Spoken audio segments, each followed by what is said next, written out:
Bonjour à tous et bienvenue sur la chaîne des arts martiaux français. Aujourd'hui, je vais vous parler de baïonnette, même si nous n'allons pas traiter le sujet directement. Nous allons tout simplement continuer à étudier les leçons de Maître Pinette. Aujourd'hui, c'est la 4e, avec en titre les volte-face et le pas d'étude. Nous allons donc pouvoir continuer à étudier la façon de faire de Maître Pinette pour apprendre aux soldats à savoir se débrouiller avec cet outil assez particulier. Et si vous voulez apprendre la savate et les arts martiaux français traditionnels, eh bien sachez que j'ai créé un compte Patreon où je donne des cours privés par correspondance sous forme de vidéos. Il vous suffit de vous abonner à la spécialité qui vous convient, que ce soit boxe, canne, bâton, épée, sabre.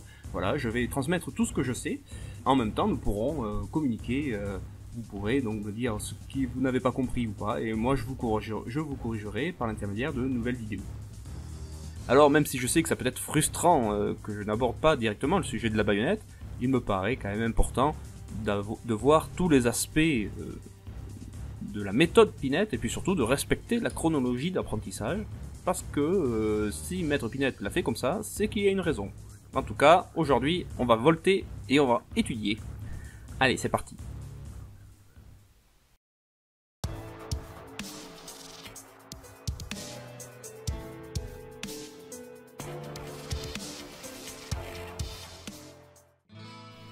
L'instructeur voulant faire exécuter les volte-face fera prendre la position de la garde et commandera volte-face à droite, marche.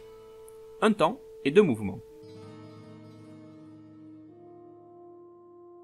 Premier mouvement.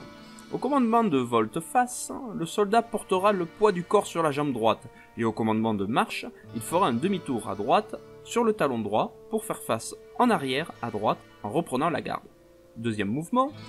Faire un second demi-tour à droite sur le talon gauche en observant ce qui a été prescrit au numéro 48. L'instructeur, voulant faire exécuter la volte-face à gauche, commandera volte-face à gauche, marche. Un temps et 2 mouvements là aussi. Premier mouvement, faire un demi-tour à gauche sur le talon droit pour faire face en arrière à gauche en observant tout ce qui a été prescrit au premier mouvement de la volte-face à droite au numéro 54. Le deuxième mouvement, faire un second demi-tour à gauche sur le talon gauche en faisant face en avant et en observant les principes qui ont été prescrits au demi-tour à gauche au numéro 50. Lorsque l'instructeur verra que les volte-face s'exécuteront avec précision, il pourra les faire en un seul temps en observant la cadence entre ces deux mouvements d'un 90e de minute. Alors voilà un mouvement que l'on ne s'attendrait pas à voir dans un maniement de la baïonnette, et pourtant c'est tout à fait cohérent dans le principe que lorsque nous sommes dans une mêlée ou dans un carré d'infanterie et que la cavalerie ennemie vous tourne tout autour, il faut être capable de voir ce qui se passe à 360 degrés afin d'avoir, on va dire, une vision périphérique d'ensemble de la situation ou même de savoir se retourner rapidement afin de faire face à un ennemi vous attaquant dans le dos. En fait, la volte est quelque chose de tout à fait compréhensible dans le fracas du combat, et notamment lorsqu'on est en mouvement groupé, savoir tous volter en même temps si le besoin s'en fait sentir, et au commandement de l'officier.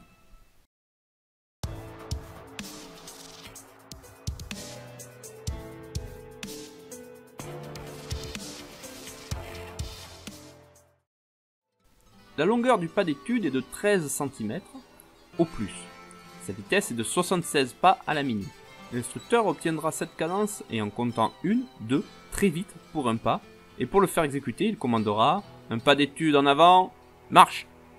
Au commandement de marche, le soldat avancera vivement le pied gauche de 13 cm, le pied droit doit immédiatement suivre, d'autant, tous deux en rasant le sol, sans que le corps soit dérangé de sa position, et de manière que l'on marche en conservant toujours entre les talons la distance où il se trouvait avant la marche.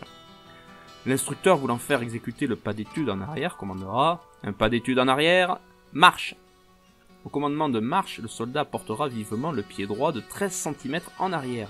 Le gauche suivra d'autant, et l'on observera les mêmes principes que pour le pas d'étude en avant. Observation. L'instructeur veillera à ce que les volte-face s'exécutent toujours en faisant le premier demi-tour sur le pied droit, et que le poids du corps se porte toutes les fois sur la partie qui pivote.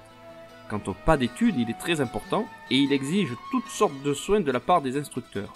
Et lorsqu'ils verront qu'il est exécuté avec précision, ils pourront en faire une série de 6 ou 8 en veillant à ce que les hommes ne croisent pas les jambes, ce qui leur ferait perdre l'équilibre du corps et les ferait marcher dans une fausse direction, ce qui est d'ailleurs contraire à l'instruction.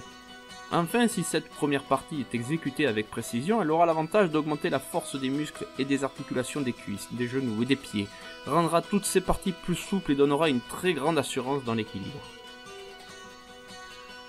Intéressant cette observation, puisque en plus d'avoir une instruction de combat, un pur art martial, nous avons aussi, au final, une instruction qui a des bénéfices au niveau de l'hygiène du corps, de sa préparation musculaire et de son endurance.